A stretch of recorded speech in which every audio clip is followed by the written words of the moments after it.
Kompak semuaan, kada sepakat sama kada bayar listriknya. Kenapa? Karena si listrik PLN ini kada kaya, kada lain dengan Allah.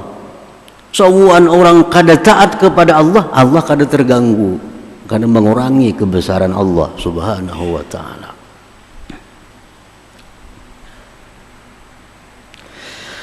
Walau annama fil alam amanu wattaqaw ma zada fi jalalihi syai'a.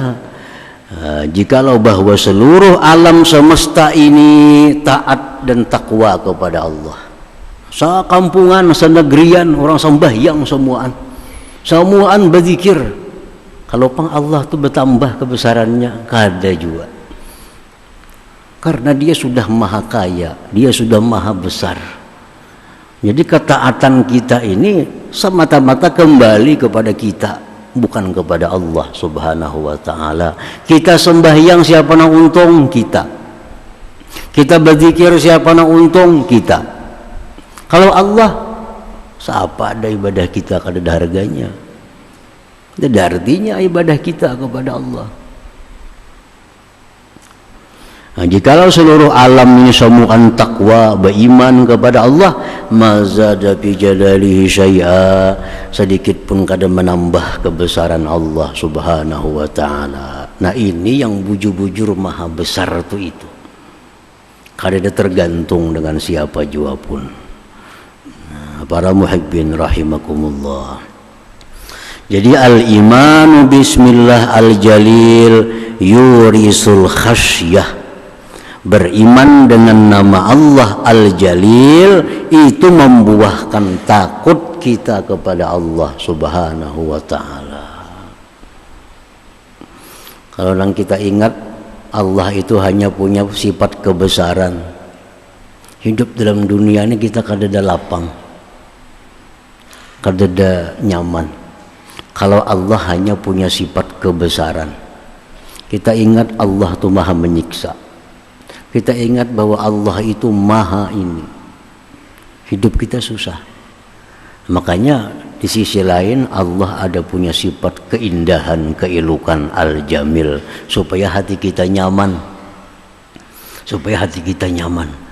bila waktu kita ingat kepada nama Allah Al-Jalil, takutan kita, sarabaan takutan. Ingat bahwa Allah tu punya sifat-sifat al-jamil, hati kita nyaman. Allah tu pemaaf, Allah tu penyayang, Allah itu pelindung, hati kita nyaman. Jadi hati kita ini antara dua lawan Allah Ta'ala. Kadang-kadang takut karena mengingat sifatnya, namanya al-jalil.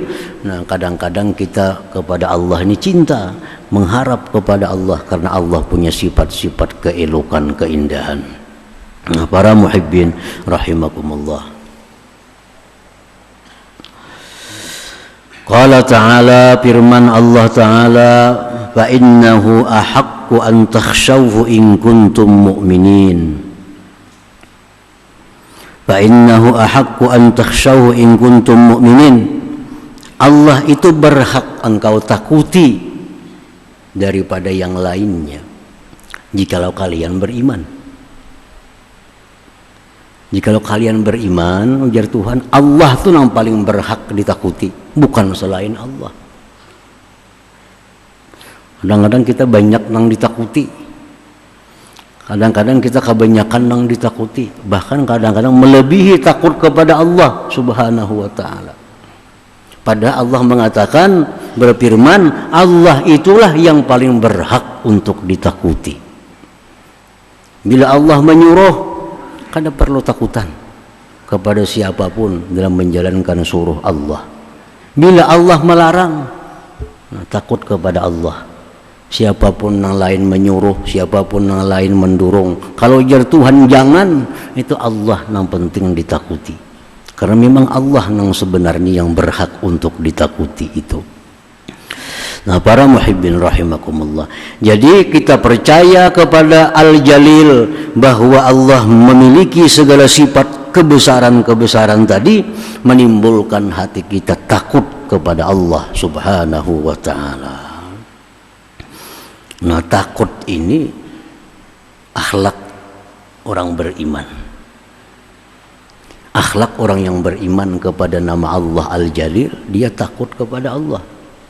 Dan macam apa orang yang takut kepada Allah itu? Karena semuaan ini mengakui takutan lawan Tuhan. Takun aja. Takun si A kan takutan lawan Tuhan. Oh, siapa wani lawan Tuhan? Semuaan mengaku takutan lawan Tuhan. Cuma sebujurannya orang takutan lawan Allah itu macam apa? Nah, apakah hanya diucapkan aku takut kepada Allah? Nah, wa min simaril khasyah, dan sebagian daripada hasil ketakutan kita kepada Allah Al-Jalil, ikhlasul amal lillah. Ini kita kenapa beribadah nih ikhlas? Karena kita takut kepada Allah. Allah tahu isi hati kita. Kita ini sembahyang, kita baca Quran karena apa? Tuhan tahu. Nah, jadi mesti ikhlas. Nah, kalau kita takut kepada Allah, salah satu buah takut itu, salah satu bukti kita takut kepada Allah, ikhlas dalam beribadah, dalam beramal kepada Allah Subhanahu wa ta'ala. Ikhlas. Nah, apa arti ikhlas itu? Nah, para ulama mengatakan ikhlas itu ada 3 turunan, ada 3 tingkatan. Bila kita masuk di salah satu itu, sudah masuk ikhlas. Pertama, ikhlas itu yuti Allah, dia taat kepada Allah. Sembahyang, taat kepada Allah. Baca Quran, taat kepada Allah. Dia baca Quran itu, dia taat itu limtisali amrih, karena menjunjung perintah Allah, ma'atalabil huzuzid dunyawiyyati wal ukhrawiyyah.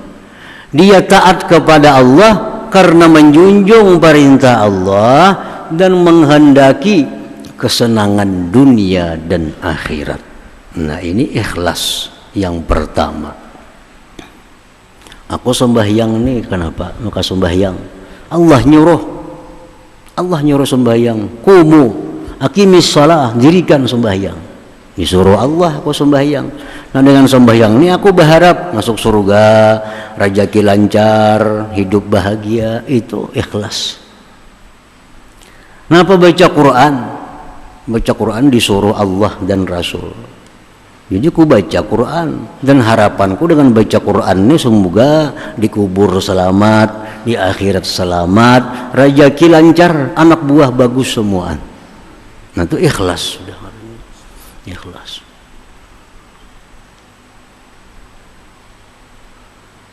Yang kedua, ikhlas juga nih. Ayuti Allah limtisali amrih ma'a talabil huzuzil ukhrawiyah. Dia taat kepada Allah, menjunjung perintah Allah, dan hanya mengharapkan bagian-bagian ukhrawi. Aku baca Quran, menjunjung perintah Allah, mudahan aku masuk surga. Titik dari situ. Aku baca Quran, baca surat Tabarak, Al-Muluk, mudahan aku dikubur selamat. Dunia kada ada pandangan. Dunia kada ada tujuan, yang pentingnya akhiratnya. Aku bersedekah, menjunjung perintah Allah, mudahan kena aku mati ke surga. Nah, ini ikhlas yang nomor 2. Tertinggi yang pertama tadi.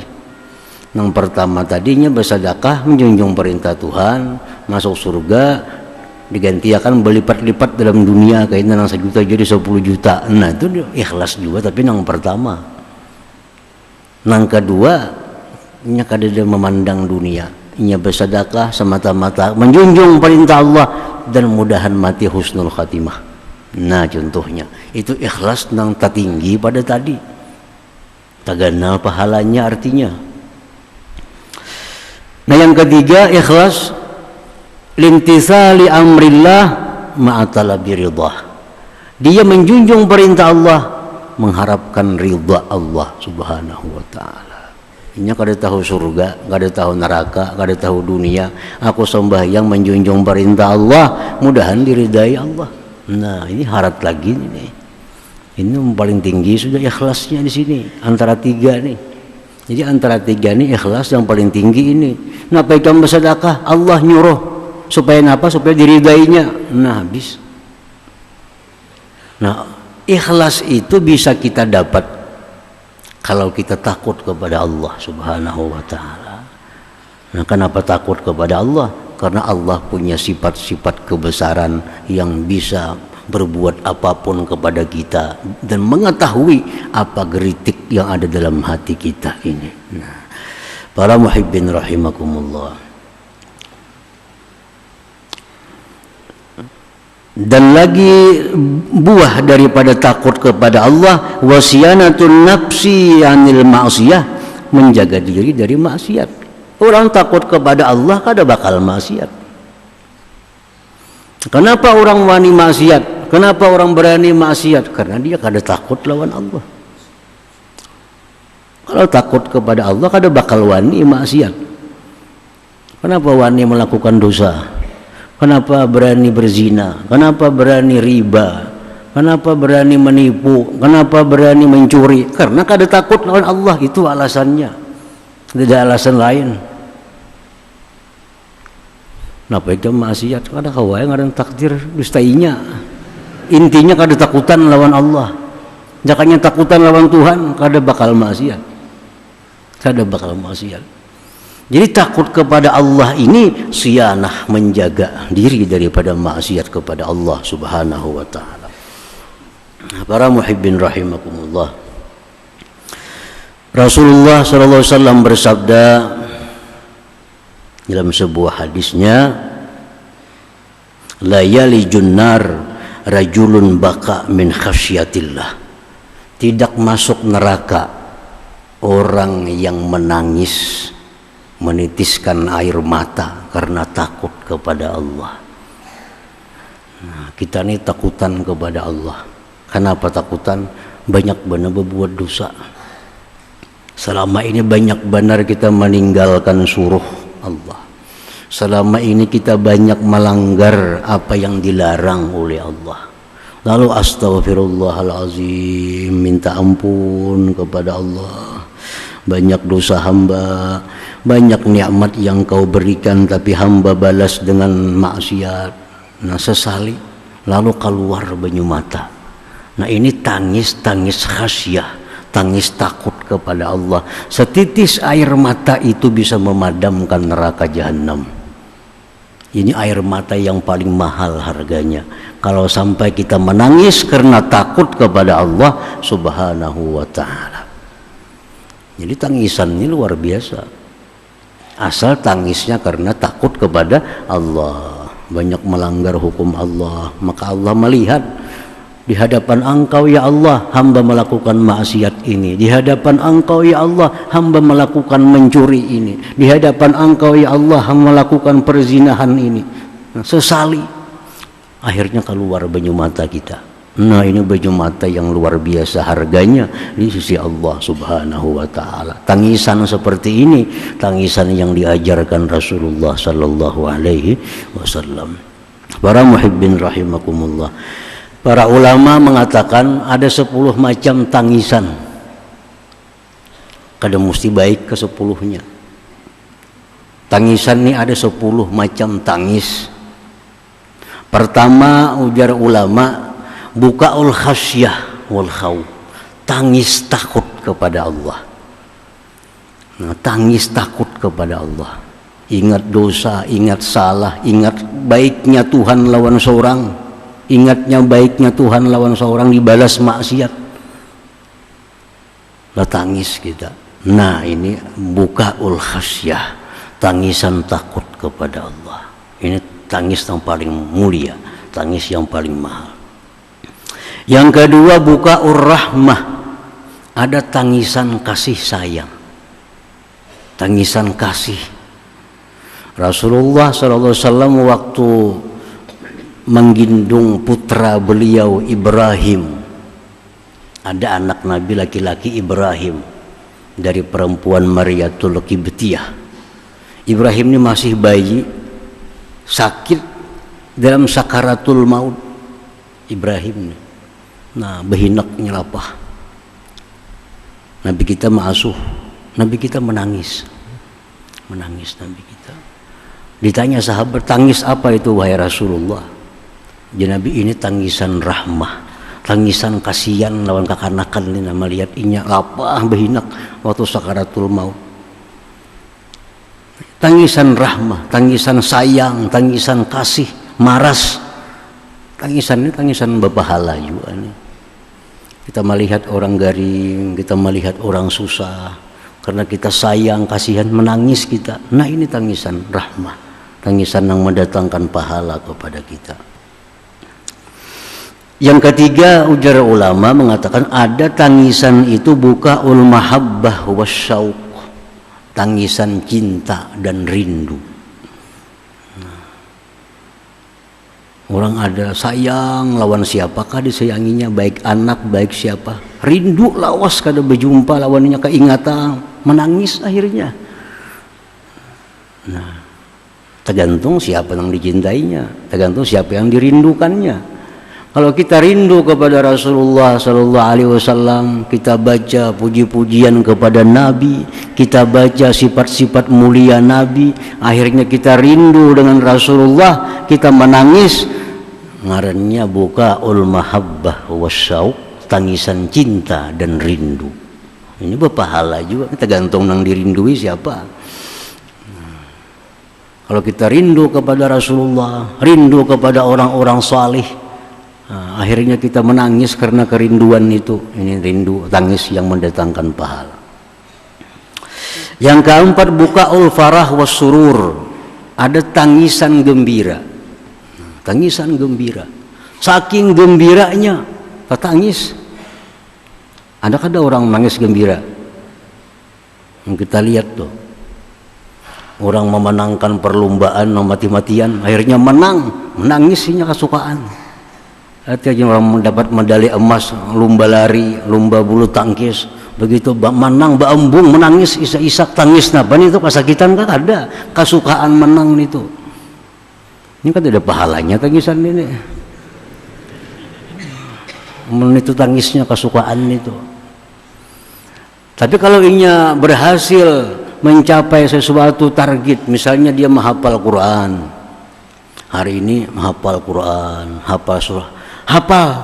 Nah, lalu dia gembira, dia senang dengan hafal sedemikian dari Al-Quran, akhirnya dia menangis karena kegembiraan itu, berpahala tangisannya. Karena yang digembirakannya adalah ketaatan kepada Allah Subhanahu wa ta'ala. Yang kelima, buka urudil mu'lim. Yang kelima ada juga tangisan kesakitan. Mau ada orang kesakitan tertangis? Mau benar? Tejak paku tertangis kesakitan. Nah, ini kan jadi pahala tangisannya. Ada mendatangkan apa-apa. Bukaul mu'lim, tangis karena sesuatu ada yang menyakitkan. Yang keenam, bukaul huzun ala mafat, menangis karena duka cita atas kehilangan sesuatu, kematian, kehilangan harta, kehilangan dompet, menangis. Sembuhan duit di situ andaknya, tertangis kehilangan benda. Nah, itu bisa terjadi. Banyak orang kehilangan tuh menangis. Nah, ini tangisan kada ada manfaatnya, tangisan kada mendatangkan pahala. Yang ketujuh ada namanya buka udha'afi, tangis kelemahan. Tangis kelemahan.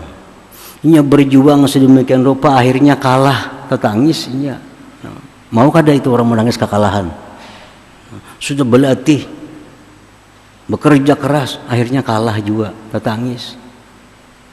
Orang 4 pilkada mungkin biasa menangis sementara saya kalah.